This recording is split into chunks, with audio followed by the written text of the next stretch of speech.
People are going to make mistakes. We want to head off those mistakes as much as possible. Okay? So what are those mistakes? So that we can warn people, so that we can train our first responders. Hey, this is going to happen, look out for it. Shutting down and rebooting the machine. Now, unfortunately, from a help desk perspective, we ask people to shut down and reboot their machines, and they do that quite often. It destroys evidence. Also, make sure that don't assume that any of the components on the victim's computer may be reliable or usable. Their Ethernet cable may have the pins disassociated in a particular way. When you pull out the Ethernet cable, you can even take a picture of the end of the Ethernet cable and the socket that it goes into and look for those bent pins, because it may be that pin configuration that they actually bent their pins around on the Ethernet cable to match what was inside of there. So they're not reliable components. So if you depend on them when you're in your lab, you're going to have some problems. You've got to know the baseline documentation in the lab, so make sure that it's collected here. They forget to collect some of that baseline information, just what the machine is all about, what operating system it has, because if it's a Linux box or a Mac or a Windows PC, if it's one of those three and you bring it in and they've only got a PC expert on hand and you need a Mac expert on hand, then you've wasted a little bit of time and kind of slowed them down in their investigation. We always miss documentation, so for those first responders, make sure that they over-document. Okay, now we need to switch gears here, and we need to talk about incident response for a second. So far, what we've been talking about is first responders for a forensic scene. And that's different from incident response, in that incident response is all about getting the operational activities of the business running. In other words, I use this computer to key in this information. That's the business process. How do I keep on keying in information? Well, you're taking my computer away, so I'm sitting here. You want me to keep on doing this? You create incident response so that operationally we get 100% efficiency out of the equipment so that the end user can interact. When we're talking about this from a security standpoint, it's computer security incident response, and we usually have a large group of people, which is a team. The first people in the incident response team is typically the help desk. The next may be organized in different ways for your organization. It may be that you've got a networking team. It may be that you have a mail team. It may have a services team.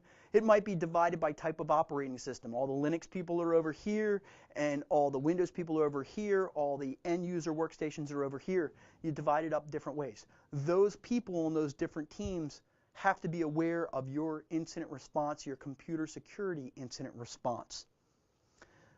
What the goal is in incident response is to get someone there that can collect the data to get the machine up and running, not getting them there so that they can collect the data so that they can solve the incident in the future. That's secondary to getting up and running.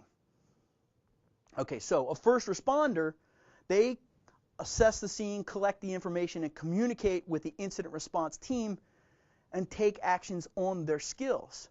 Little bit different. Now, two of these are going to mix. So here's the question. If we can get the basic information on how to maintain the evidence to the people who are trying to operationally keep us running, we can do more good than harm. And that's the goal of intersecting the first response and incident responder. The person who knows all about this and who helped me with this is Don Murdoch. Talk to him. I'll be glad. Send me an email, and I'll be glad to connect you with him. Okay, so now let's look at the steps in forensics. You know these already, but we're doing a comparison here. Data collection, examination, analysis, and reporting. Those are the basic steps. That's different from the steps in incident response. Preparation, identification, containment, eradication, recovery, and lessons learned. That's a different set of steps. Let's take one more step forward and overlap these. So, incident response on the left, incident response on the left, and forensics on the right-hand side. If we do them in this order, that means that we have to work together, then we will both be satisfied. We will get up and running, and we will collect evidence. So we do preparation and identification first, and then do the data collection step. That preparation and identification lets us know. We already do that in knowing that we actually are supposed to arrive on the scene, but the data collection portion usually gets lopped off at that moment of time. Then when we talk about containment, stopping this from spreading, that would be our next step on this side. When we go from containment to examination, what we really need is a forensics copy at this point. That general data collection would be something like noting what's going on with the machine.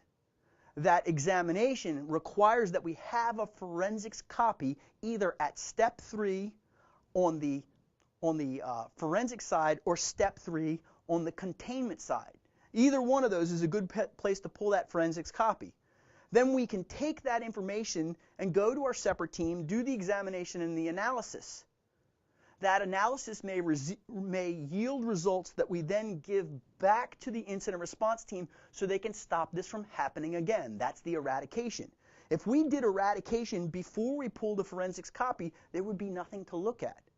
Eradication and recovery happen next. Remember, eradication is about killing off the bug in this machine. Recovery is about getting the operation up and running and also preventing it from spreading somewhere else. Then we do the actual reporting. After the recovery, that reporting information will feed the lessons learned. And that's how they overlap.